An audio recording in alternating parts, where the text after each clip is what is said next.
কৈছিলো এনেকুৱা কথা শুনিলো আমুকে আমুক কথা কৈছে গতিকে আমি বেয়া কথা শুনি ভাল কথাবিলাক যদি দিব পাৰিলো তেতিয়াহ'লে আমি সমাজখনৰ ভাল হ'ব ৰাজ্যখন উন্নতি হ'ব তেতিয়া আমাৰ অসম ৰাজ্যখনো বিপদৰূপে আগুৱাই যাব পাৰিব আমাৰ ৰাজ্যখনৰ পৰা প্ৰতি বছৰে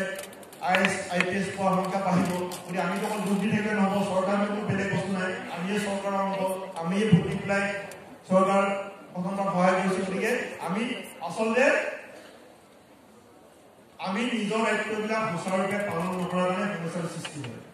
আমি খালি বেলেগক আমি সমালোচনা কৰি থাকোঁ আমি নিজৰ দায়িত্ববিলাক সকলো যদি ছাত্ৰ হিচাপে ছাত্ৰী হিচাপে তোমালোকে নিজৰ দায়িত্ববিলাক যদি পালন কৰি দিবা তেতিয়াহ'লে সমাজখনৰ বহু সমস্যা অট'মেটিক সমাধান হৈ যাব গতিকে আমি শিক্ষক হিচাপে আমাৰ দায়িত্ববিলাক যদি হিচাপে পালন কৰোঁ প্ৰত্যেক সমাজৰ প্ৰত্যেক ব্যক্তিয়ে যদি নিজৰ নিজৰ বৃত্তিত থকা দায়িত্ববিলাক যদি সুচাৰুৰূপে পালন কৰে তেতিয়াহ'লে আমাৰ ৰাজ্যখনো পৃথিৱীৰ ভিতৰত এখন জাকত জিলিকা ৰাজ্য হৈ উঠিব কিন্তু আমি আচলতে সেইবিলাক কাম নকৰি অকল আমি বেলেগৰ দুখবিলাক খুচৰি থাকোঁ পাৰিলে কাৰোবাক সহায় কৰিবলৈ প্ৰথমে কৈছোঁ নোৱাৰিলে আমি তাকো অপকাৰ কৰিব নালাগে সমাজৰ কাৰণে এটা ভাল বাৰ্তা ব্যৱহাৰ কৰাৰ চেষ্টা কৰিব লাগে আৰু সেইটো আমি সকলোৱে পাৰিম যদি ভাবি লওঁ যে তোমালোকৰ মাজৰ পৰাই যদি চিভিল চাৰ্ভিচ এক্সামিনেশ্যনত যদি প্ৰত্যেকে যদি কোৱালিফাই কৰে তেতিয়াহ'লে যদি অসমখনেই সলনি হৈ যাব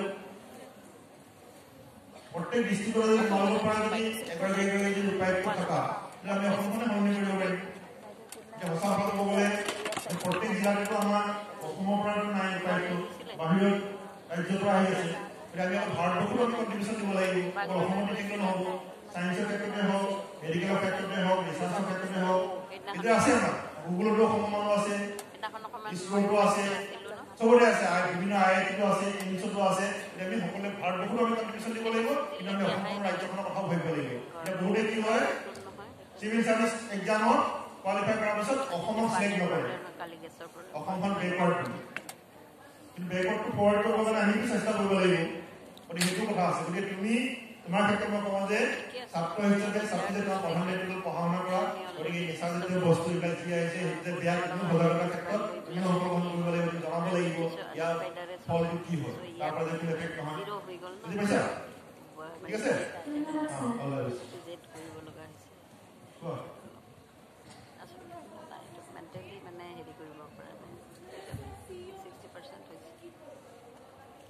Commander officer. CEO.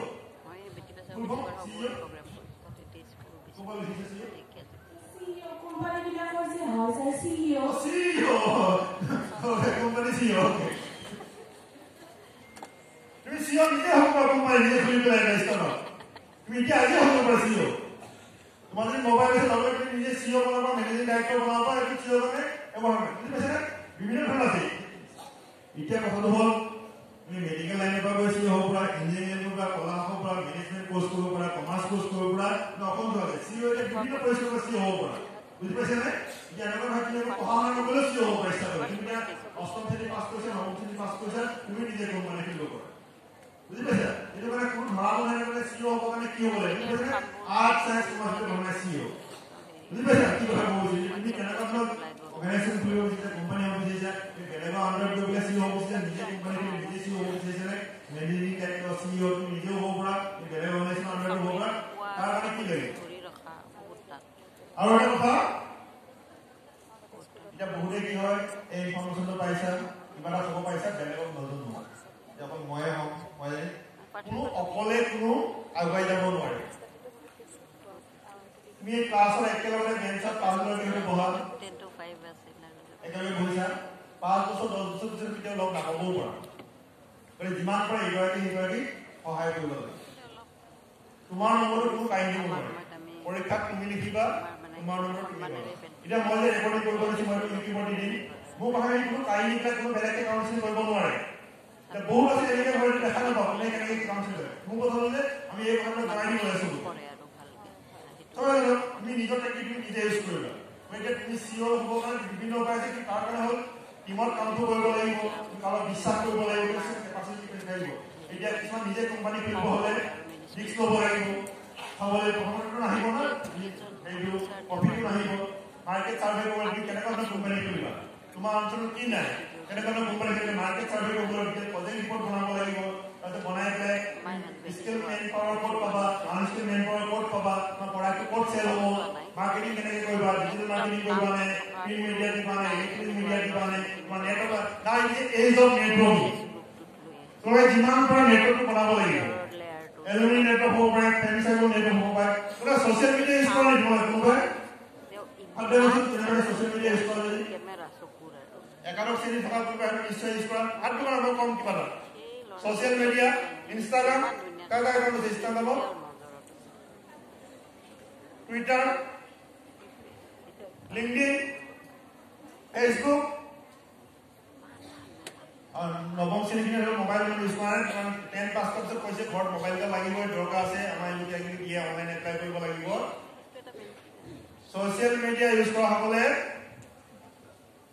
পঢ়াই মন যায় ভৱিষ্যত মনলৈ নৱম শ্ৰেণী পঢ়াই ইউজ কৰিলে পিছত গৈ পেলাই কিবা এটা সোশ্যাল মিডিয়াত পোষ্ট কৰা হলে এখবা ভাবিবা এইটোৰ পৰা সমাজৰ কাৰণে কামত আহিব নে উপকাৰ হ'ব নে অপকাৰ হ'ব কিবা এটা সোশ্যাল মিডিয়াত দিয়াৰ পিছত তোমালোকে ৰিমুভ কৰি দিলা সেইটো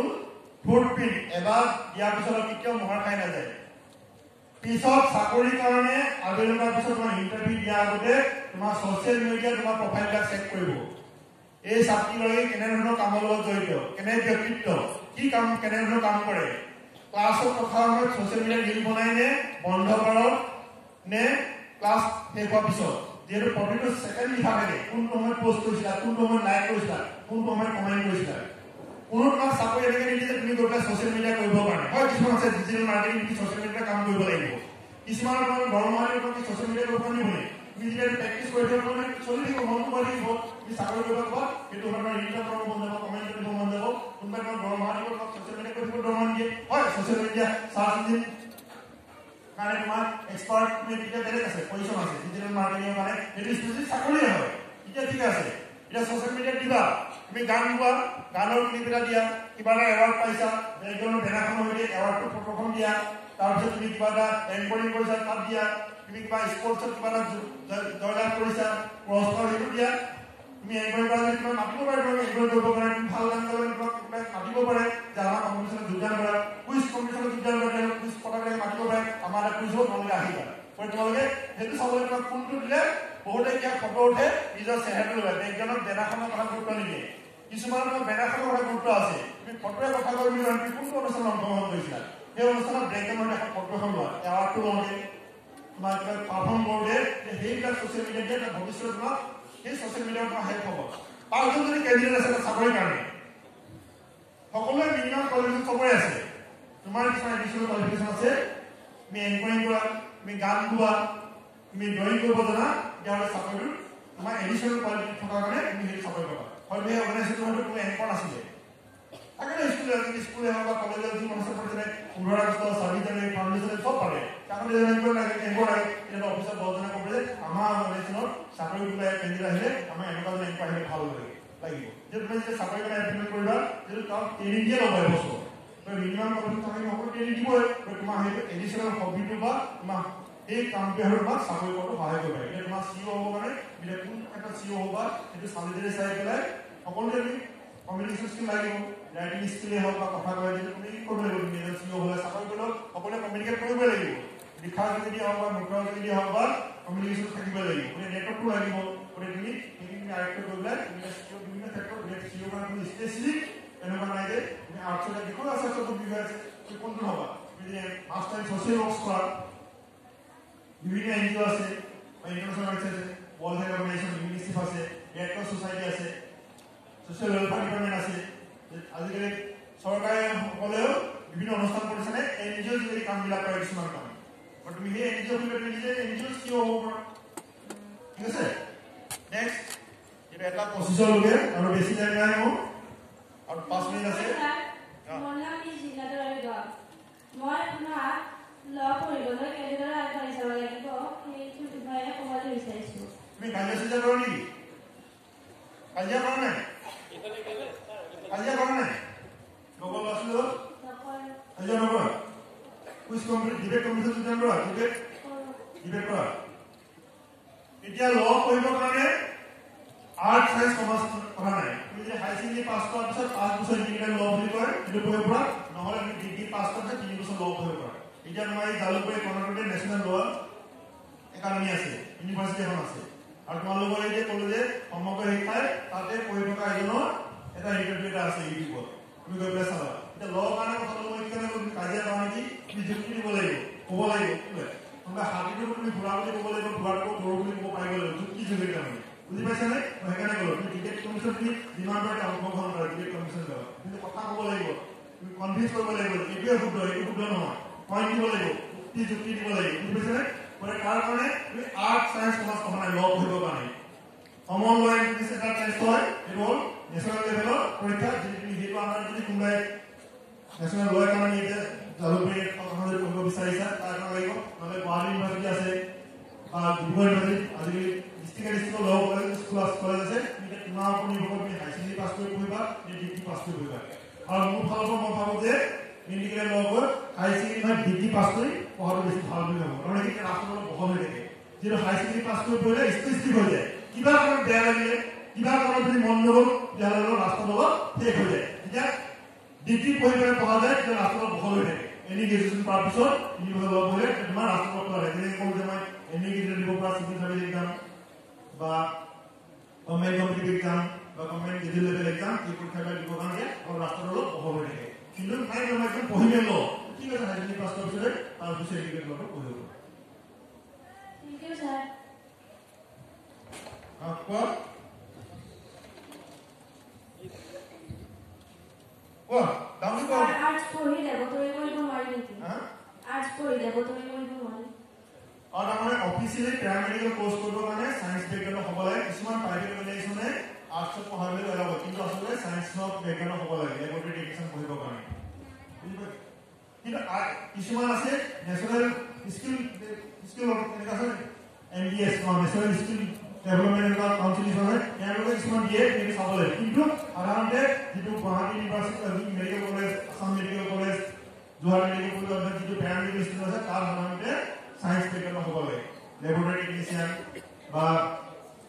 ফিজিঅ'থেৰাপি ছায়েন্স বেকগ্ৰাউণ্ড হ'ব লাগে কিছুমান অৰ্গেনাইজেশ্যনে আৰ্টছৰ পৰা ডিগ্ৰী চাবলৈ কোনো অৰ্গেনাইজেশ্যনে দিছে ঠিক আছে স্যাৰ নমস্কাৰ স্যাৰ আৰ্টছ পঢ়ি লেবৰেটৰী পঢ়িবৰ কাৰণে মানে কেনেকুৱা ধৰণৰ আগবাঢ়িব লাগে সেইটোৱে কৈছোঁ মই জনাত যিটো অসম চৰকাৰৰ অধীনত Dibrugarh medical college Guwahati Assam medical college Dibrugarh Guwahati medical college Guwahati medical কলেজৰ অধীনত যিটো পেৰামেডিকেল ইনষ্টিটিউট আছে তাত হায়াৰ ছেকেণ্ডেৰী ছায়েন্সত পঢ়িব লাগে কিন্তু ব্যক্তিগত খণ্ড প্ৰাইভেট ছেক্টৰত কিছুমানে হয়তো আৰ্টছ বেকগ্ৰাউণ্ডৰ পৰা দিব পাৰে গতিকে সেইটোৰ বিষয়ে মই ইমান ভালকৈ এপ্ৰুভেল মই ক'ব নোৱাৰিম নমস্কাৰ স্যাৰ মোৰ নাম শ্ৰী সুদীপ্তা শৰ্মা মই ভৱিষ্যতে চিভিল চাৰ্ভিচ এক্সাম দিব খুজিছোঁ তাৰ বাবে কেনেদৰে প্ৰিপাৰেশ্যন কৰিব লাগিব এতিয়া প্ৰথম কোন ক্লাছত আছা ক্লাছ 11 ক্লাছ 11 এতিয়া প্ৰথম চিভিল চাৰ্ভিচ এক্সাম দিবৰ কাৰণে এনি গ্ৰেজুৱেট এনি ষ্ট্ৰীমত হ'ব লাগে প্ৰথম কথাটো হ'ল এতিয়া তাত এতিয়া প্ৰিলিমছ এক্সাম মেইনছ এক্সাম আৰু পাৰ্চনেল ইণ্টাৰভিউ প্ৰিলিমছটো হ'ল জাষ্ট কোৱালিফাইড প্ৰিলিমছত general studies paper 1 general studies paper 2 তাত জেনেৰেল ষ্টাডিজ পেপাৰ 1 টোত কি হয় A to Z ক্লাছ 1 পৰা 10 লৈকে যি পঢ়িছা বুলি ক'ব পৰা ইংৰাজী বা অসমীয়া বা আনকি প্ৰিলিমছ কোৱালিফাই কৰাৰ পিছত যে মেইনছ দিব লাগিব মেইনছত কিন্তু দুখন লেংগুৱেজ টেষ্ট আছে সংবিধান শিকিল মাতৃভাষা হিচাপে আমাৰ অসমৰ কাৰণে অসমীয়া কাৰোবাৰ বেংগলী কাৰোবাৰ বড়ো সেইটো এটা আৰু ইংৰাজী সেই ইংৰাজী আৰু অসমীয়াৰ টেষ্টটো কোৱালিফাই কৰিলে লেংগুৱেজ টেষ্টত তেতিয়া মেইনছৰ বাকী কুৱেশ্যনৰ আনচাৰ চাব এতিয়া জেনেৰেল পেপাৰ 1 2 হ'ল জাষ্ট কোৱালিফাইং এক্সাম প্ৰিলিমছটো মেইনছ এক্সামটো হ'ল আৰু পাৰ্চনেল ইণ্টাৰভিউৰ ওপৰত বেছ কৰি পেলাই ৰিজাল্ট দিব এতিয়া প্ৰথম পৰা তুমি যিহেতু 11ত আছা এতিয়া হয়তো বেলেগ একো নহ'লেও এখন বাতৰি কাকত প্ৰথম পৃষ্ঠাৰ পৰা শেষৰ পৃষ্ঠালৈকে ডেইলি আপডেট হৈ থকা নিউজ ৰেডিঅ' নিউজ মই কৈছে ইংৰাজী অসমীয়া হিন্দী ৰেগুলাৰ পঢ়া ৰেডিঅ' ডিছকাশ্যনবিলাক ৰেগুলাৰ শুনা পইণ্টবিলাক নোট কৰি যোৱা যিহেতু চিভিল চাৰ্ভিচ এক্সামিনেশ্যনৰ পৰা কম্বাইন কম্পিটিশ্যনৰ পৰা এখন এছএল দিব আহে এই এছএ পইণ্টবিলাক ক'ত পাবা এই বাতৰি কাকতৰ প্ৰবন্ধবোৰ পাবা এডিটৰিয়েল পাবা আলোচনী প্ৰবন্ধবোৰ পাবা টিভি ডিছকাশ্যন বোৰ্ড পাবা ৰেডিঅ' ডিছকাশ্যন বোৰ্ড পাবা সেইবিলাক মই নোট কৰি থাকা বুজি পাইছা তাৰপিছত যেতিয়া তুমি ডিগ্ৰী পঢ়িবা এতিয়া ডিগ্ৰী পঢ়ি পেলাই যিটো ছাবজেক্টত তুমি এজৰ ল'বা বা অনাৰ্ছ ল'বা বা ইঞ্জিনিয়াৰিং পঢ়া মেডিকেল সেই ছাবজেক্টত তুমি অপশ্যন ছাবজেক্ট ল'ব পাৰা নহ'লে সেই যিখন লিষ্টত যিখন আছে UPSC কণ্ডাক্ট কৰা চিভিল চাৰ্ভিচ এক্সামৰ লিষ্টত তুমি তাৰ পৰা যিকোনো আছে তুমি বোলে উদাহৰণস্বৰূপে তুমি বোলে ইকনমিক্সত তুমি ডিগ্ৰী কৰিছা কিন্তু তুমি পাব্লিক এডমিনিষ্ট্ৰেশ্যন ইণ্টাৰেষ্ট সেইটো তুমি অপশ্যন ছাবজেক্টটো চুজ কৰিব পাৰা সেইটো কোনো ধৰা বনাই নিবে নাই তুমি অসমীয়াটোকে লওঁ লেংগুৱেজ হিচাপে অসমীয়াটো লওঁ খালি তাৰ যিটো লিষ্টত আছে সেইটো তুমি ল'ব পাৰা আৰু সিভিল সাৰ্ভিস জিএমপি ভাবা হলে এনেকে প্ৰথমে প্ৰিপেয়াৰ কৰিবলৈ প্ৰিলিমছ ক্লিয়াৰ হ'ব মেইনছ ক্লিয়াৰ হ'ব পাৰ্চেণ্ট লেভেল যাম যেটো ডেট ফিক্স থাকে এনেকুৱা নহয় যে মই প্ৰিলিমছৰ ৰিজাল্ট দিলে মই মেইনছৰ কাৰণে প্ৰিপেয়াৰ কৰিম মেইনছৰ ৰিজাল্ট দিলে মই ইণ্টাৰভিউ প্ৰিপেয়াৰ কৰিম নহয় প্ৰথমৰ পৰা এনেকে প্ৰিপেয়াৰ কৰিবলৈ মোৰ মেইনছ ক্লিয়াৰ হ'ব প্ৰিলিমছ ক্লিয়াৰ হ'ব মেইনছ ক্লিয়াৰ হ'ব মোৰ পাৰ্চেণ্ট লেভেল ক্লিয়াৰ হ'ব আৰু চিভিল সাৰ্ভেণ্ট সমাজৰ কাৰণে কাম কৰিবৰ কাৰণে তোমাৰ উত্তৰবিলাক হ'ব কনষ্ট্ৰাকটিভ টাইপৰ ৰাজ্যখন উন্নতিৰ কাৰণে দেশখন উন্নতিৰ কাৰণে পজিটিভ ৱেত উত্তৰবিলাক হ'ব লাগিব আৰু তোমাৰ ইণ্টাৰভিউত থাকিবই চাগে তুমি সঁচাকৈ দেশখনৰ উন্নতিৰ কাৰণে বিচাৰিছা নে তুমি পাৰ্চনেল পকেট গ্ৰহণ কৰিবৰ কাৰণে তুমি চিভিল সাৰ্ভেণ্ট হ'ব বিচাৰিছা সেইটো ইণ্টাৰভিউতে ওলাই কৰিব তোমাৰ ইণ্টাৰভিউ বৰ্ডতে আৰু ফ'ৰ্থে ইণ্টাৰভিউ কাৰণে ভয় থাকে ইণ্টাৰভিউ আৰু 10% মাৰ্কছে থাকে মেইনছত যদি ভাল নম্বৰ উত্তীৰ্ণ হোৱা তুমি পাৰ্চনেল ইণ্টাৰভিউ জাষ্ট এপিএ হ'লে হ'ল বুলি ক'ব পাৰা তোমাৰ কে লেভেল টেনশ্যন সুধিব common question why want to join IAS officer গতিকে বহুতে ইণ্টাৰভিউ কি কৰিব কি নহয় সেইটো বহুতে প্ৰশ্ন কৰে যে ইণ্টাৰভিউ কিমান ইণ্টাৰভিউ 10% মাৰ্কছ থাকিব মেইন মাৰ্কছটো হ'ব মেইনছত থাকিব গতিকে মেইন যদি ভালদৰে উত্তীৰ্ণ হৈ যোৱা ইণ্টাৰভিউ জাষ্ট তুমি এপিএ হ'লে ঠিক আছে সামগ্ৰীটো কৈছোঁ আৰু এইটো বিষয়ে পঢ়িলে হ'লে চাৰিফালে গ'লে সেইটো নহ'ব জাষ্ট আৰু এটা কুৱেশ্যন ল'ব পাৰিম তাৰপিছত সমাপ্ত কৰিম যিহেতু নমস্কাৰ মোৰ নাম শ্ৰী ৰীনামণি দাস ছাৰ মই সৰুৰে পৰা ইঞ্জিনিয়াৰ হ'ব বিচাৰোঁ ইঞ্জিনিয়াৰ হ'বলৈ কি কৰিব লাগিব ঠিক আছে এতিয়া ইঞ্জিনিয়াৰিঙত মই প্ৰথম কথাটো কৈছে প্ৰথম তুমি চায়েন্সত পঢ়িব লাগিব আৰু ইঞ্জিনিয়াৰিং চোৱা কোনোবাই 10 পাছ কৰিও পঢ়িব পৰা কিছুমান কোৰ্চ আছে পলিটেকনিক অসমৰ এতিয়া প্ৰায় প্ৰত্যেকখন বিশ্ববিদ্যালয়ত পলিটেকনিক আছে পলিটেকনিকৰ নামভৰ্তি কৰিবৰ কাৰণে ডিপ্ল'মা কোৰ্চ 3 বছৰীয়া তাত মেথমেটিক্স আৰু সায়েন্সৰ নম্বৰ ওপৰত ভিত্তি কৰি পেলাই পলিটেকনিক এডমিশ্যন হয় যেনেকৈ চানমাৰীত আছে আমবাৰীত আছে এই পলিটেকনিকৰ কাৰণে 3 বছৰ ডিপ্ল'মা পাঠ্যক্ৰম মেকানিকেল ইলেক্ট্ৰিকেল চিভিল কমাৰ্চ আৰু পলিটেকনিক পাছ কৰাৰ পিছত আকৌ অসম চৰকাৰৰ গভৰ্ণমেণ্ট ইঞ্জিনিয়াৰিং কলেজত ছেকেণ্ড ইয়াৰ মেটেৰিয়েল ইঞ্জিনিয়াৰিং পঢ়িব পাৰি এতিয়া তুমি যদি পলিটেকনিক পঢ়ি পেলাই 3 বছৰ ডিপ্ল'মা কৰা তেতিয়াহ'লে আকৌ ছেকেণ্ড ইয়াৰ মেটেৰিয়েল ইঞ্জিনিয়াৰিং 3 বছৰ পাওঁতে ডিগ্ৰী পাব পাৰে বিটেক ডিগ্ৰী আৰু এটা নাই বোলে ইঞ্জিনিয়াৰিং এতিয়া কোনোৱে IIT টপমষ্ট ইঞ্জিনিয়াৰিং কলেজ তাৰ কাৰণে JEE মেইনছ কোৱালিফাই কৰিব লাগিব তাৰপিছত তলৰ ইঞ্জিনিয়াৰিঙৰ কাৰণে NIT national institute of technology শিলচৰত আছে তাৰ কাৰণে JEE মেইনছ কোৱালিফাই কৰিব লাগিব অসম চৰকাৰৰ ইঞ্জিনিয়াৰিং কলেজবিলাকৰ কাৰণে Assam science and technology university Kolkata CEE combine entrance exam qualify কৰিব লাগিব আৰু ব্যক্তিগত খণ্ডৰ মই উদাহৰণ দিছোঁ যে আসাম ইউনিভাৰ্চিটি হ'লে CEE JEE বা আসাম ইউনিভাৰ্চিটিয়ে কণ্ডাক্ট কৰা এন্ট্ৰেন্স কোৱালিফাই কৰিব লাগিব আৰু মিনিমাম কোৱালিফিকেশ্যন যিটো AICTE ধৰি দিছে ফিজিক্স কেমেষ্ট্ৰি মেথমেটিক্সত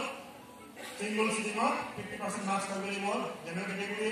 বা 45% যিটো দিয়া আছে টাইম কিটা মিটাৰ সৰলি হৈ থাকে সেইটো এডভাৰটাইজ আমাৰ ৱেবছাইটত চাব লাগিব কোনটো ৰুল চলি আছে যে তাৰ কাৰণে মই যেনেকৈ নিটৰ কাৰণে যেনেকৈ কৈছিলোঁ যেনেকৈ এইটো কাৰণেও JEE মেইনছ দিব বিচাৰিছা চিলেবাছখন 11তে সংগ্ৰহ কৰা লাষ্ট 10 বছৰ কুৱেশ্যনটো সংগ্ৰহ কৰা 11ত যিটো চেপ্টাৰ পঢ়িছা মেথমেটিক্সৰ ইন্টিগ্ৰেল কেলকুলাছ 10 বছৰ কি আহিছিলে JEE মেইনছত JEE এডভান্সত CEE এক্সাম নহ'লে প্ৰিপেয়াৰ কৰি যোৱা নীট এক্সামৰ ফিজিক্সত কি আহিছিলে কেমেষ্ট্ৰি কি আহিছিলে যিটো ইংলিছ কেমেষ্ট্ৰি আৰু কেমেষ্ট্ৰি আৰু ফিজিক্সত দুটা লাগে মেডিকেল পঢ়িব লাগে ইঞ্জিনিয়াৰিং পঢ়িব লাগে গোটেই কুৱেশ্যন চব আপত্তি নাই কুৱেশ্যন নিটৰ ৰিপিট নহয় JEE কুৱেশ্যন JEE ৰিপিট নহয় কিন্তু কনচেপ্টটো ক্লিয়াৰ থাকিলে যিকোনো প্ৰশ্ন উত্তৰ কৰিব পাৰিব কিন্তু প্ৰেক্টিছ কৰিব লাগিব আৰু এই পৰীক্ষাবিলাকত কম্পিটিটিভ এক্সামত নিগেটিভ মাৰ্কিং থাকে গতিকে অলপ সাৱধানে উত্তৰবিলাক কৰিব লাগিব গতিকে তুমি এতিয়া মেথছটো ভালদৰে ক্লিয়াৰ কৰিবলৈ ফিজিক্সটো ভালদৰে ক্লিয়াৰকৈ চাব লাগিব কেমেষ্ট্ৰিটো ভালদৰে এতিয়াৰ পৰা প্ৰিপেৰেশ্যন কৰি যোৱা এতিয়া একাদশ শ্ৰেণী তুমি কোন ক্লাছ আছা নাই তেতিয়া একাদশ শ্ৰেণী পাবা এতিয়া তুমি এই প্ৰচেছটো কৰিবা চিলেবাছটো গোটাই লৈ আইটি অসমৰ ল'ৰা ছোৱালী বহুত আছে গাৰ্লছ স্কুলত যাবা শুভমশ্ৰী গৈ পেলাই ক'বা যে আপোনালোকে কি কি পঢ়িছে মোক দিয়ক মেটেৰিয়েলবিলাক ঠিক আছে নমস্কাৰ ছাৰ মোৰ নাম কুইনিষ্টিয়া এতিয়া প্ৰথমতে কুৱেশ্যন আহিছে এতিয়া কুৱেশ্যন যে ধাৰণা আহিব লৈছে মই ছাৰ মেট্ৰিক পাছ কৰিছে কমাৰ্চ ল'ব খুজিছোঁ ছাৰ কমাৰ্চ ল'লে ছাৰ কেনেধৰণে পঢ়িব লাগিব বা ছাৰ কেনেধৰণে ছাবজেক্টবিলাক বেছিকৈ চাব লাগিব ছাৰ তোমাৰ দশম শ্ৰেণীৰ পৰা নৱমৰ ভিত্তি কৰি কমাৰ্চত নামভৰ্তি কৰিবা এতিয়া তুমি কমাৰ্চত বিভিন্ন বিভাগ আছে যেনেকৈ একাউণ্টেঞ্চি আছে ফাইনেন্স আছে মেনেজমেণ্ট আছে তোমাৰ এতিয়া তোমাৰ ওপৰত নিৰ্ভৰ কৰে বেংকিং আছে নামবিলাকে গম পাইছা তুমি কেনেকুৱা ধৰণৰ কামৰ লগত জড়িত তাৰপিছত তুমি ডিগ্ৰী কিহত পঢ়া তোমাৰ ওপৰত নিৰ্ভৰ কৰিব স্পেচিয়েল তুমি কিহত অনাৰ্ছ কিহত লোৱা এতিয়া কৈছোঁ যে তুমি বেংক প্ৰভিজনাৰী অফিচাৰ কৰা বেংক ক্লাৰিকেলো কৰা আৰু বিকম পাছ কৰা টেকনিকেল যদি দিব পৰা পৰীক্ষা চিভিল চাৰ্ভিচ এক্সামে কোৱা কম্বাইন কম্পিটিটিভ এক্সামে কোৱা কম্বাইন ডিফেন্স চাৰ্ভিচ সেইটো চবেই দিব পাৰা যিখিনি এনে যদি দিব পাৰা সেইটো দিব পাৰা স্পেচিয়েলি নাই বোলে মই কলেজ ইউনিভাৰ্চিটি প্ৰফেচৰ হ'ম নেট এক্সাম স্লেট এক্সাম দিব লাগিব কলেজৰ প্ৰফেছৰ হ'ম বুলি প্ৰফেছৰ হ'লে নহয় এছিষ্টেণ্ট প্ৰফেছৰ বা এছ'চিয়েট প্ৰফেছৰ তাৰপিছত প্ৰফেছৰ হ'ব পাৰিব গতিকে তুমি সেইটো কাৰণে নেট পৰীক্ষা বা স্লেট পৰীক্ষা দিব লাগিব বোলে হাইস্কুলৰ হ'ম বুলি টিচাৰ এতিয়া তুমি এতিয়া হাই ছেকেণ্ডেৰী হ'ব হাইস্কুল চিষ্টেম নাই যিটো নৱম দশম একাদশ দ্বাদশ গতিকে তুমি মাষ্টাৰ ডিগ্ৰী পাছ কৰিব লাগিব তাৰপিছত তুমি বি এড পৰীক্ষা দিব লাগিব আৰু টেট যিটো পৰীক্ষা কৰে টেট পৰীক্ষা কোৱালিফাই কৰিলে ডিপেণ্ড কৰিব তুমি কোনটো কেটেগৰীত যাবা কি কৰিব বিচাৰিছা তোমালোকৰ লৈছে কুৱেশ্যন হেৰি কৰিবা ফোন নাম্বাৰ দিছিলা ফোনত শুনিবা যিহেতু আৰু বেলেগ আছে না পিছৰ ৰিচাৰ্চ পাৰ্চন তুমি লাষ্ট তোমাৰ কৈছা নমস্কাৰ ছাৰ মোৰ নাম কে হাজৰি মই আৰ্মি হ'ব বিচাৰোঁ আৰ্মি হ'ব কাৰণে কি কৰিব লাগিব আৰ্মি হ'ব বিচাৰিছে যুদ্ধ কৰিবা হা ডিফেন্সত যোৱা কথা কোৱা নাই ডিফেন্সত যোৱা মানে কি দেশৰ কাৰণে জীৱনটো উৎসৰ্গা কৰি ধৰিব লাগিব মই দেশৰ কাৰণে জীৱনটো দিছোঁ যুদ্ধ হ'ব মই পিছলৈ কিন্তু আগবাঢ়ি যাম চাইনাৰ লগত কিবা হ'ব বৰ্ডাৰত মই গুলীয়াগুলী কৰি দিছোঁ তুমি কোন ক্লাছত আছা 9 ক্লাছ এতিয়া বিভিন্ন উপায় আছে আৰ্মি চেক্টৰত যাব কাৰণে তুমি ক্লাছ 10 পাছ কৰাৰ পিছত যাব পাৰা 12 পাছ কৰাৰ পিছত যাব পাৰা ডিগ্ৰী পাছ কৰাৰ পিছত যাব পাৰা ইঞ্জিনিয়াৰিং পাছ কৰাৰ পিছত যাব পাৰা মেডিকেল পাছ কৰাৰ পিছত যাব পাৰা বিভিন্ন কেটেগৰী আছে পলিটেকনিক পাছ কৰাৰ পিছত যাব পাৰা ইঞ্জিনিয়াৰিং পাছ কৰাৰ পিছত যাব পাৰা যে তোমাৰ ওপৰত নিৰ্ভৰ কৰিব তুমি 10 পাছ কৰি যাবা নে 12 পাছ কৰি যাবা নে 10 পাছ কৰিলে time to time army recruitment rally হৈ থাকে ডিষ্ট্ৰিক্টে পেপাৰ দিয়ে আমুক তাৰিখে আমুক ডিষ্ট্ৰিক্টত আৰ্মি ৰিক্ৰুটমেণ্ট ৰেলি হ'ব সেইমতে গৈ পেলাই বয়স সম্পৰ্কে হাইট আছে নাই ৱেট আছে নাই চকু পাৱাৰ ঠিকে আছে নাই সেইখিনি তুমি চাব লাগিব টাইম টু টাইম সেইবিলাক পেপাৰ এড্ৰেছটো দিয়া থাকে তোমাৰ কিমান বয়স ৱেটটো কিমান হাইটটো ঠিকে আছে নাই সেইটো কথা তাৰপিছত এনডিএ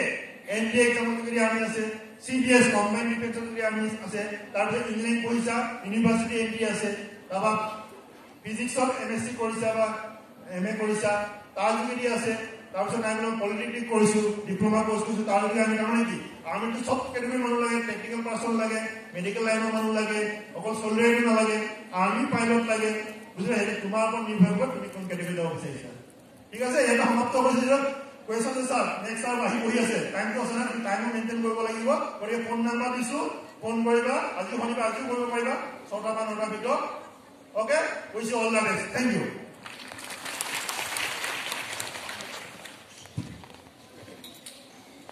ধন্যবাদ প্ৰথমে ডক্টৰ বুলজিৎ বুঢ়াগোহাঁই ডাঙৰীয়ালৈ অনাকাংক্ষিতভাৱে কৰা ভুলৰ বাবে ক্ষমা বিচাৰিছোঁ